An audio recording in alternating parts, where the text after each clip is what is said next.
Hi YouTube, this is Darkon633, and today we're taking a look at Star Wars The Force Awakens 3 3/4 inch Black Series Han Solo.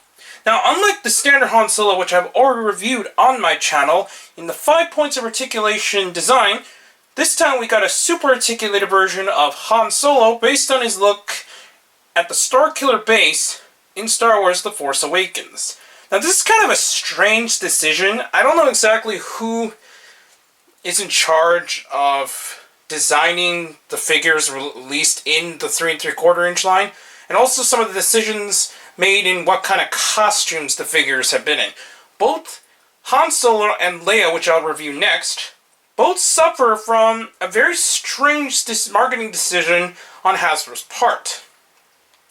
It would have been really nice to see a super articulated Han Solo in his standard attire throughout most of the film, but I guess it's kind of understandable since now nothing will actually kind of overlap. Like some of the other articulated figures, obviously since a lot of the other characters such as Rey and Finn were already released in the 5 parts articulation scale, pretty much in all the designs, if not at least most of the designs that we've seen on the film. But anyways, before we take a look at the figure, we're going to take a look at the box as normal. The box is in a standard 3 3/4 inch articulated Black Series box. Just shows a picture of Han Solo and has a bio on the back as normal. Now we'll take a look at the figure. Now the figure is pretty decent. While the face sculpt is not the best I've seen, and once again Hasbro has not released a figure with the correct hair color, but I digress. Anyways, articulation-wise, you got a lot of points of articulation. I'm actually really impressed what Hasbro's done, at least articulation-wise, for the figure. The head is on a ball joint, which allows full movement all the way around in 360 movement as shown. It can look up and down just very slightly, but there isn't a whole lot of movement you're going to get there. We're just going to take away the blaster so it won't fly away. Shoulders are on ball joints. Can swivel 360. Move outward really far, even with the jacket, since it's actually a separate sculpt. So it allows a lot of movement with no hindrance, and I'm very happy about that. Swivels at the elbows. Can bend just a little bit, about 90 degrees.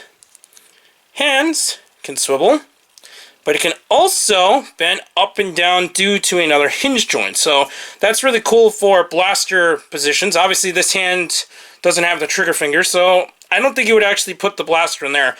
It is on the other hand though, so you can actually put the blaster really well with different type of poses using the hinge there, so that's really nice. He has a waist joint which is really tight on mine, and it's hidden underneath the jacket. The jacket itself is a separate piece as mentioned, but there isn't a really good way to actually remove it, so it's better off just leaving it on the figure. Hips can move outward and also swivels at the thighs. Can also bend just a little bit forward because it is soft enough plastic on the jacket to allow movement there. He does have knee joints, but it can only go that far, so it's not the best knee joints I've ever seen. And his feet can swivel and bend up and down with the hinge joint. So it's actually got a lot of articulation points, so it really works out well in the end. Just as a comparison, here is Han Solo in a Starkiller attire, if he could stand, next to his standard outfit as seen in most of the movie in 5 points articulation form. So it is nice to see at least a figure for both outfits. This is definitely not a must get, but it's still good for what it needs to do. Just to take a look at his blaster pistol, it is a little bit more of a gunmetal color rather than the standard black pistol.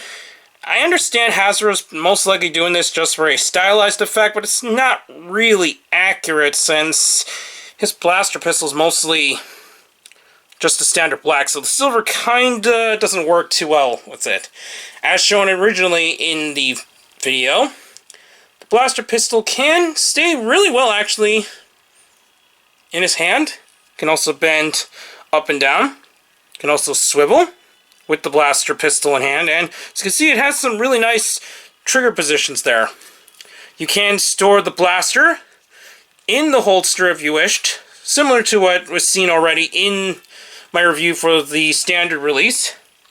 And I really recommend getting this figure only if you're a fan of Han Solo or just articulated Han Solos in general. In the overall idea of the figure, it's kind of weird where Hasbro was trying to get at, since it's really nice to actually see an articulated version of his original attire. But I guess for those who are either completionists or just love super articulated figures, I can kind of recommend this. Anyways, please kind of subscribe and check out Hero Taku. Also, please check out Hero Club. And check out the other channels down below.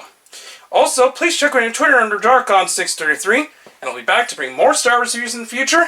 And, just as a side note, this is once again a part of the Walmart exclusive wave. So, as of right now, it's still not on the website, which is a real shame.